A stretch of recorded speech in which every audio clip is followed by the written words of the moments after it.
Welcome, everybody. Episode 5 of Agree with Austin. Again, I'll introduce Menos. Marcus Menos. Now, I start every interview with this one question. Okay. How did the concept or idea of becoming a wrestler start for you? So not like liking professional wrestling, but like the idea of becoming one? Yeah. So I'll start off by saying I'm a lot older than I look, because I am not 20. But when I was 22, I had a little boy. Okay. And I kind of had that thought that a lot of parents have. It was like, oh, I'm going to be so happy when I have my kid. And I was very terrified. Less so Understandable. Less so about being a parent and more like, I have to watch my kid watch me grow up. And I don't want him to grow up watching a dad who doesn't enjoy his life. Okay. I had thought about it when I was younger, but I held off for a long time, and then as I was watching him grow up, I was like, nope, if I'm going to tell him to do what he wants to do when he gets older, I need to do what I want to do now. And yeah. That's really what got me. Like, I thought about it like a lot of people do, but yeah. That was more the catalyst of like, let me give this a shot. And I didn't come into wrestling thinking I'd be good. I just came in wanting to try. Okay, yeah. Just like, hey, let's go for it. Yeah, basically. How do you continue to motivate yourself now that you're here? Oh, man, that's the thing. And I know everybody kind of has their own secret sauce for what works. Yeah. For me, it's like I got to get in a routine. And once I'm in that routine, not breaking it's what helps me. Okay. That works for like diet stuff, going to the gym, or just coming to practice. Because sometimes the hardest thing to do is get in the car. It's not actually doing the work. Lifestyle. That and finding people who are either on the same journey as you or can complement whatever your journey is. Okay.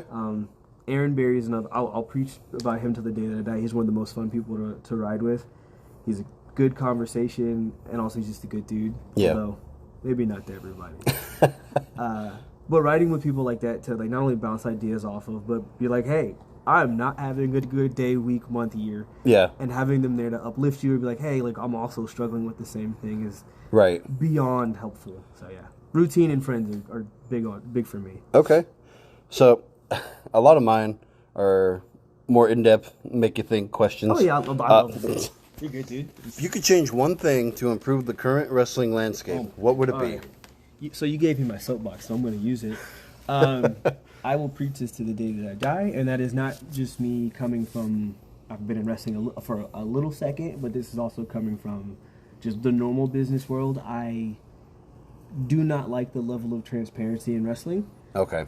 And that's not just like, let's open the curtain so people can see, because I think there should be some mysticism to wrestling. Yeah. But when it comes to being a worker, I think being forthright with, hey, this is why this person's in this position. This is how much we're paying these people for these reasons. Mm-hmm. And that's not necessarily like, I think bookers are terrible, because 9 times out of 10, the booker is a good person. They're just having a bad day or they have their own stress, and that's understandable. But I think if we want wrestling as a business to progress in a way that is beneficial to everybody, we can't be nearly as quiet about those things. And I understand in some other jobs, like, you still don't talk about your salary or it's frowned upon. But I think in wrestling, like, I know everyone's afraid of the union, but if we at least as a group go like, hey, we're going to make sure people who need to be paid right are paid right, people who are just starting aren't being overpaid, or they're getting paid what they're worth. And exactly. And people who are on the come up, who maybe aren't doing shows, but who are putting the effort in to drive to towns to help set up rings and tear down rings, they're at least getting the money they need to get home. Because that's not fair to them either. So like, definitely transparency in that regard would be the biggest thing I would change. Okay. Yeah, I mean, wrestling is a sport. Yeah. Like, you wouldn't pay Aaron Rodgers the same thing you pay Patrick Mahomes, would you? Oh, no, of course not. And I think even beyond, like, it is a sport, but it's also theater. And from the theater aspect, it's like, your lead actor gets paid more, but you know why they're getting paid. Of course. Same with, like, your auxiliary characters. Like, maybe they're not getting paid as much, but they have X amount of lines. Like, you need to compensate them for that. Yeah. So in your wrestling business, main eventer, of course, show opener. Yeah, but like, and sometimes your show opener is more important than your main, and that's it's like this sets the pace. Yeah, roll with it. And so you paying people what they're owed, or not paying people what they deserve, but having it to where people understand why people are being paid that, and letting people know is like, hey, our starting rate is this. I know there's a few places I know for a fact they have a starting rate. Okay, everyone makes that, and it's good to know. Is like, hey, I have room to grow, but I know what I should be worth at other places. Yeah, exactly. So if you could be in my spot, and have the chance to interview any wrestler, past, present, dead or alive, who would it be? Do I get a translator? Yeah. Okay. Off rip, Shibata and Masawa. Those are my number 1 and my number 2. Okay. I would love to sit down with Mick Foley, Cactus Jack, Mankind, and Dude Love, all of them. He's one of my favorite wrestlers, obviously. Definitely on mine. I'd love to pick. Christopher Daniels, he was one of my first, I'm going to say non-traditional favorite wrestler. To this day, Fallen Angels have been one of my favorites. Okay. And, like, I really, really, really would love to sit down and talk with Ric Flair. But I know that conversation would get off the rails so fast. But it'd be one of those, like, I talked with Ric Flair for 2 hours. Like, who wouldn't say that, right? It's like I got to sit down one-on-one, yeah. Who's the most versatile wrestler you've worked in your career so far? Most versatile? Yeah, who could, like, switch it up Drew like Adler. that? Drew Adler? I will sing that man's praises until the day that he is one of the most freakish looking he doesn't look like he should be able to do anything he can do. And then he goes out there and does it, and it looks effortless. 2, the dude just makes you believe. Like, whether you're in the ring or you're on the outside, he makes you believe that what he's doing is real. And I can attest. It feels very real. But I've never seen him in a match where he didn't look good. I've never seen him in a match where he didn't look competent. The dude is he's smart, nice dude, and he's just good. And that's hard to say for a lot of people. Yeah. I could see that in watching him. Oh, yeah. Who's the most influential wrestler you've met, both in and outside the ring? Oh, boy. I bumped into a few people. I'll say people who have probably helped me the most, who probably have no idea. One was a wrestler by the name of Jamie Senegal. Jamie is awesome. Jamie was the first wrestler to kind of sit me down and tell me, like, hey, you can do this, but also you need to protect yourself in doing it. Okay. And they weren't saying it just in regards of, like, hey, make sure your bumps are safe, but also like, hey, you might go somewhere and somebody's not taking care of you as a person, and you need to be able to take care of yourself, whether that be, doing safe bumps, or if someone wants to get funky with you, being able to protect yourself and get out of the way. Yeah. And Jamie, for those of you who don't know who Jamie Senegal is, Jamie's awesome, and Jamie has dealt with enough in their career, so for them to take the time to spread that when they didn't have to, I thought was really nice. Yeah. I had the chance to sit ringside while Killer Cross called a match once, and I saw him walking in a few people's matches, and he would watch people do things for like 1 or 2 seconds, and the adjustments he would make would change that entire vibe of that moment. And it would be like, hey, sit on your hip here, or do this here, and like just watching him and seeing how much at the level he was at, because I think this was right after he had been released the first time. Okay. For him to come in, 1, be kind, and 2, be willing to help people, and 3, give people nuggets that he didn't have to give.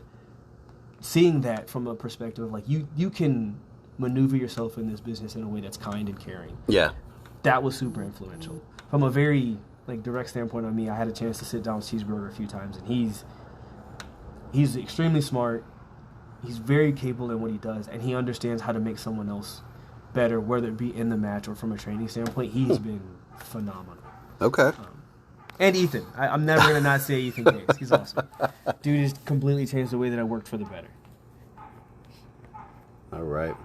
If you had the opportunity to book a dream tag team match for yourself in front of any promotion, who would you choose and where? That could be traditional tag, trios, multi-man. Oh, man. Okay. And you could choose any gender, male, female. Okay, first things first, I'm going to say this. I'm bringing Chikara back because I'm a big fan of Chikara. I have wanted to wrestle in Chikara since I think I first found him a couple years back. Okay. I would want a trios match in Chikara with me, Eddie Kingston. Okay. And probably Hollow Wicked, because I loved Hollow Wicked. And I would want to be a Luchador Penguin. Okay. Versus pretty much anybody from Chikara, like circa 2007-8. I would love, like, classic Claudio, Mike Quackenbush, and probably old Ricochet if I could make it happen. Or, if it was possible, like, Brody Lee when he was in Chikara. Man, Oh, dude, like old Chikara is like old Chikara and old Evolve are always fun watches for me. Yeah. Just to see how it's evolved, the whole landscape, and now. And it's funny how many people you see went through the doors of Chikara and where they are today. Like your Ricochets, your Eddie Kingstons, Red Dragon, AJ. Like there's a countless amount of people who spent time there, and from when they got there to when they left, they became better. Common household names. Oh yeah. I mean, the Ricochet we know now was not the guy that I saw in the original Chikara. Well, look at him now. He's great. Yeah. Who's got the best wrestling merchandise you've seen? Okay, so I'm going to do a shameless plug for a few people. I have a homie in Hawaii. His name is DSJ. He will sell you anything, and when I mean he will sell you anything, he will sell you anything. He's a Filipino wrestler. If there's a lot of context there, go check him out. He always has awesome stuff. Okay. Let me think. Cause you see people sell so much weird, awesome stuff. Yeah. Sometimes, I don't know, but my homie DSJ, check him out. Danny San Jose. he's always selling something. He's great. Oh man. I think that's it. See, in my personal opinion, I love what Dre the Goat's doing with his airbrush stuff. I almost forgot about Martin Oceans because he's also he's a legitimate painter, and if you ever see him in a show, he legitimately is painting on easels on the side and he sells his paintings. Yeah. He is a legitimate painter. He has his full collections. Actually, I have a piece at home, and it's so beautiful. He did some shapeism. He goes by Book Hemingway now, right? I think he's still going by Martin Oceans. I'm not sure. Yeah. He's also one of my favorite people. Okay. Dude, he really is a Renaissance man. He does a lot, and he's good at so much stuff. What's the best wrestling storyline you followed? Oh. I am a sucker for old All Japan, so anything with Masawa and Kawada back then, that whole storyline of watching two wrestlers not only come up together, but then fight each other tooth and nail for their entire careers, I think is awesome. But also, I don't think you could do that anymore. I would be an idiot not to say the Bloodline, because it's been phenomenal. And at every turn when we think it's over, it's not. Yeah. Bam. Oh, yeah. I really enjoyed the Hangman Adam Page story a couple years ago. Especially when they had the lower thirds. I thought that was such a nice touch for people willing to pay attention. Yeah. And I've always been a sucker for El Generico and Kevin Steen. It never gets old to me. And now look at them. Best friends.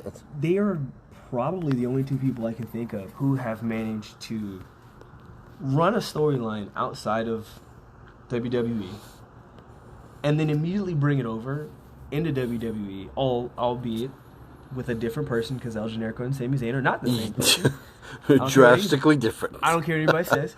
But to then watch them bring it over, and to people, not only people be invested, but to be more invested and to clamor for it. Yeah. That is one of the dreams I have in wrestling, is I want a story that is that good. Yeah. And it's so simple. Two best friends who then found something to not be best friends over, but also remember they're still best friends. Yeah. Because that's real life. And I think wrestling should be real life in sometimes. And then sometimes you should see a giant wrestling Pop-Tart. And if you don't know that it exists, it does exist. A giant wrestling Pop-Tart. I think it's Big Time Wrestling in California. There's a wrestling Oh, Pop-Tart. no. Oh, dude, it's awesome. If you've never seen, Big Time or, Kaiju Big Battle, wrestling is also allowed to be fun, man. Yeah.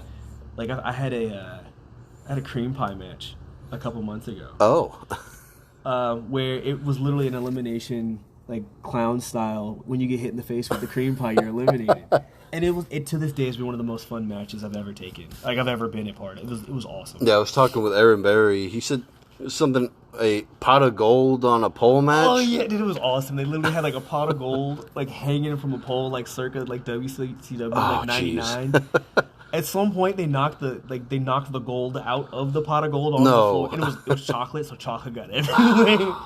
I will say this: cleaning chocolate every ring is not a good time. Oh no. I think it was at that show.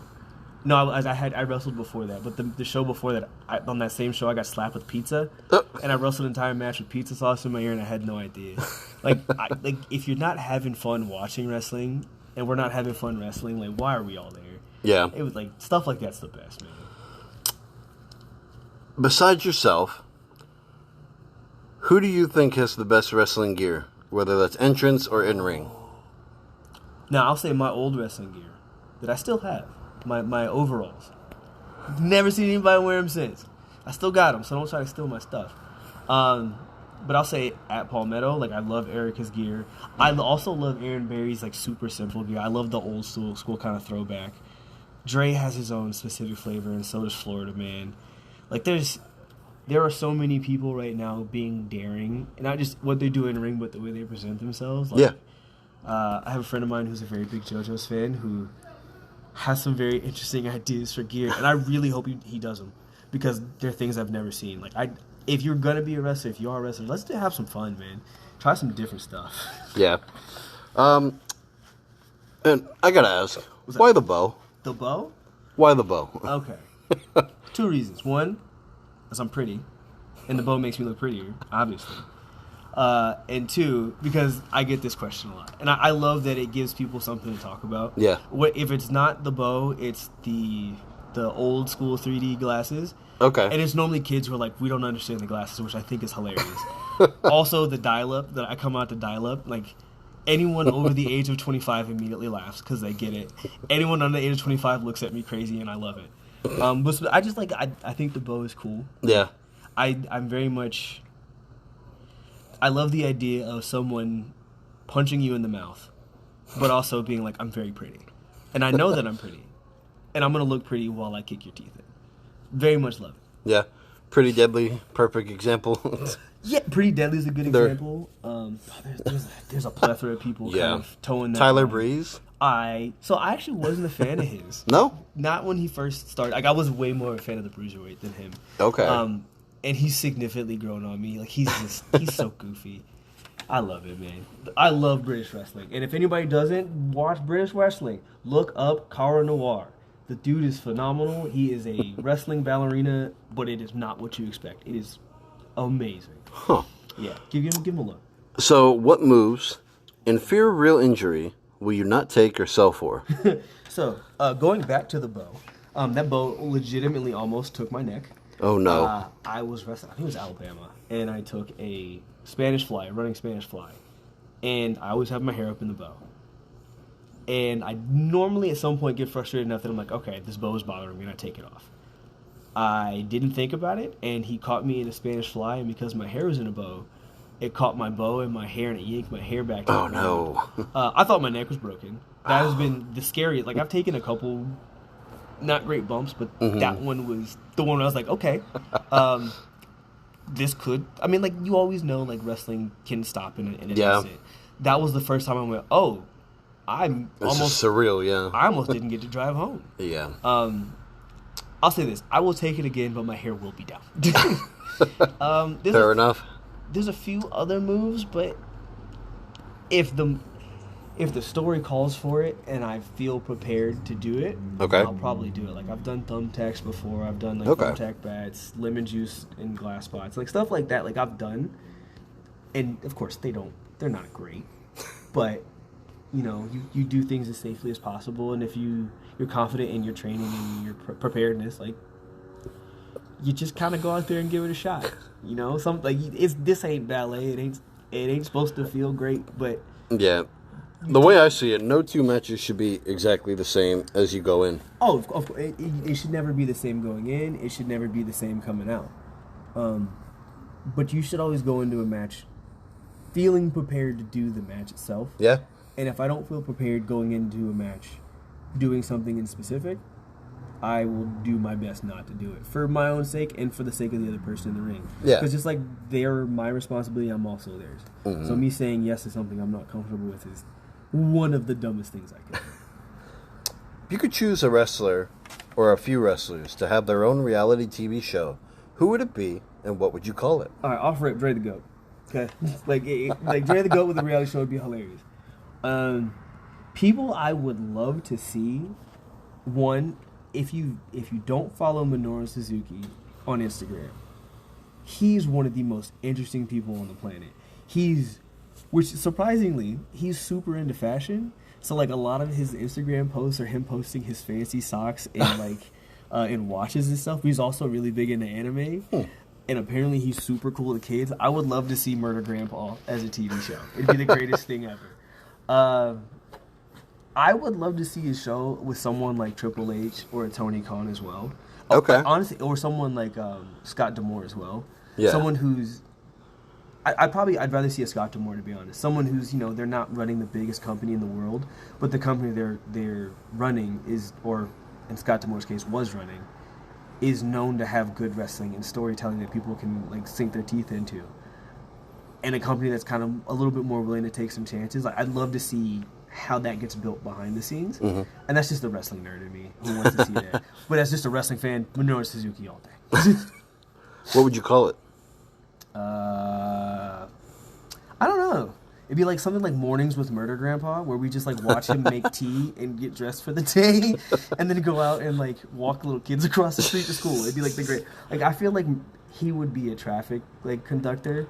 Like, he'd be super nice to kids and then like chop adults who like jaywalk. It'd be the greatest thing ever. What's the most iconic wrestling theme song of all time? Besides mine. By the way, I love my theme song. And like, for anybody who's getting into wrestling, it's like, if you don't love your theme song, you picked it, hopefully. Pick something you like. And if they say that's too slow or that's too fast, it's not for them, it's for you. So please pick something you like. But theme songs that I love, I'm a sucker for TNA AJ Styles theme song. Mm-hmm. Especially when he had the Rated Pyro. Yeah. Joe Henry, like that man is taking over. But I mean, the thing is, like, I remember watching him on like WCPW, and even then, like, he's always had the music gimmick, and it was always hilarious. So I'm not surprised that like people are latching onto it. You know who's #1 in the charts in the UK right now? Is he like? Oh, that's awesome, dude. It's and he's like in the top 40 here, I think. It's a catchy song, man. It's everywhere. I was a big fan of Mark Henry's theme song as a kid. Like, it was like one of the few times my parents were like, all right, you can cuss. And like, I was like, all right, cool, I get to sing this song. Like, it was always a good time. Like, Jeff Hardy's always had good theme songs. Oh, yeah. I am a sucker for like the first 5 seconds of a song. Like, I love tags, like Stone Cold Steve Austin's The Rocks. But one of my favorites, and if you've seen me wrestle, I love Shelton Benjamin. I love Shelton Benjamin's Ain't No Stop. It's just so dumb. Yeah. But I loved it as a kid. See, I'm biased. I love Metalingus. Edge. Oh, dude, Edge is I almost forgot. Like, he's the first thing it's so good. A little. Like, I've never heard someone be like, I didn't like that. Never. Yeah. Like, there's some songs that they just feel. I'll say this. I had the chance to come out to Sweet Caroline once, and it was one of the most fun entrances I've ever done. Because, like, anybody's heard the song knows to sing. And when I was like, I have nothing planned. I just want to sing with everybody, and we all have a good time. Like, songs like that where you're all having a good time are the best. See, that's like Jericho with his. When Judas first came out? Yeah. Oh, the whole arena, every time erupts. Somebody had mentioned to me the other day, like, they brought up Fandango, and I forgot how big his we only cared about him at first because of his music, and it was so dumb. Yeah. But the dance was dumb too, but that's not what matters. And like, it's the same, like, it's the big thing in wrestling. Like, the moves don't matter, the songs don't matter, the character you're portraying doesn't matter. The only thing that matters is like, hey, are we all along for the ride? Yeah. If we're all along for the ride, then yes, you can be a ballroom dancer with a terribly cheesy entrance song and be #1 trending on iTunes. Well, look at R-Truth. He's been around, what, 25, 30 years? 50 something? I mean, the dude doesn't look it. But like, he's been rapping the same song since like, what, 2007? And to this day, when he comes out, I will rap along. And props to him for not only wrestling this long, but for being entertaining this long. Like, yeah, every time he makes a return, he does something, like, and it's always different. He's the only, like in the Women's Rumble coming in, hot tag in the Royal Rumble. Who does that? And then he did a hot tag in the ladder match at Mania. Like, yeah, he's a testament to what you do doesn't matter, because who else will get in the Rumble and pull a ladder out? And like, it doesn't make sense. A sane person would never do it. But the second all of us saw him grab that ladder, we could not wait for him to do it. I love it. Like, I will, like, any wrestler who takes himself too seriously, I was like, dude, like, look at R-Truth. Like he was serious at one point, and he realized I can do this much longer being funny. Yeah, and that's fine. Titus O'Neil did the same thing. Oh, the Titus World slide, man! Like, hey, props to him for taking a bad moment and making it into gold, man. Like they made a shirt out of that, right? I'd have been hiding in the back. There's no way I wouldn't have came from underneath the ring. But he took it in stride and made it great. Like, man, that's the thing I love about wrestling is like you can do what you want, and a joke can be the thing that makes people care about you. Yeah. It's true. It's like, oh, remember him? I was like, oh yeah, he slid in the ring. Like Santino Marella. Yeah. I don't know if anybody's gone back and watched some of him like in his prime. John Cena. Babatista. He got the biggest reaction of the night. Yeah. And on top of that, the dude could go, but he did what the fans wanted to see from him. And he did it in a way where you could tell he wasn't compromising his own personal beliefs. Yeah. And everybody had fun. Like, I think it was the Elimination Chamber. We legitimately thought he was going to win. Yeah. He's awesome. And look at him now. He's still funny. Yeah. Some people never change. Oh, yeah. And they shouldn't. So, I'm going to close out with, do you have a plan B? Or any plans when this career ends? Whether it's injury or retirement or situation? I had a plan B, and at this point I've abandoned it. Okay. I'm going to go back to school, but I'm going to go back to school and get a degree that I can use in wrestling. Okay. My goal now is, like, I would love to get signed somewhere. I would love to make a career out of this. Yeah, absolutely. I would love, like, my biggest goal in wrestling is I would love for highbrow wrestling to be a thing. And in some places it is. And I don't think there's anything wrong with lowbrow wrestling. I don't think there's anything wrong with, like, Southern old school wrestling. Yeah. Just my personal flavor, I like wrestling that makes you pay attention. Wrestling where it's like, hey, that roll-up didn't mean anything 6 months ago, but it really means something today. That's my ultimate goal, and I would love to be signed and do that. But I've also found, like, I really enjoy helping other people not necessarily create themselves, but, like, find things that jive with their personality, whether it be moves or character things. I would love to maybe become an agent at some point. Okay. Don't think I'd want to be a trainer, and I don't have the mentality for it. Gotcha. And beyond all respect and power to people who can and do it for the love and not for money. Mm-hmm. Shout out Ethan. But I think for me, like, I would really enjoy being an agent or maybe getting into creative when I'm done wrestling. Yeah. So when you're done actually working and wrestling, continue within the business. Oh yeah. Just more behind the scenes or so. Like, at this point, my life would not feel complete if I had to remove myself from this business. And that is not something for everybody. I think there should be a healthy relationship where it's like, hey, maybe wrestling's not for you. Yeah. And whether that be because it does bad things to you personally, emotionally, or it's just not a good fit. Yeah. But at least for me, it's like, I can't remove this from my life at this point. I wouldn't feel complete. I got you. I'll be around, folks, whether I'm in the ring or I'm in the back. So, on that point, where can the viewers find you? Ooh, I'll tell you this. I will almost always be at a Paul Meadows show. That is home, at least for the time being. Okay. If you're in Augusta, I will always be a part of PWE, Savannah River Brewing Co. May 9th, they do have a show.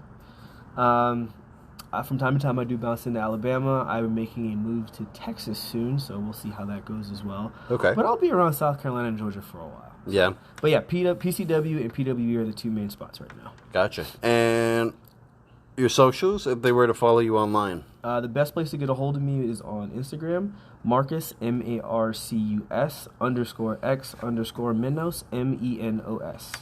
That is the best place to get a hold of me. My Gmail's on there. I think it's got a link to my Facebook page, which I'm not going to lie to you. I don't post nothing on there. But there's some fun things planned for my Instagram page, so if you go take a look, by the time this comes out, there should be some fun stuff. Yeah. So. Well, perfect. Yeah. Appreciate your time, man. I appreciate you too, man. This is fun. Perfect. Thanks, Hope to have you back. Same.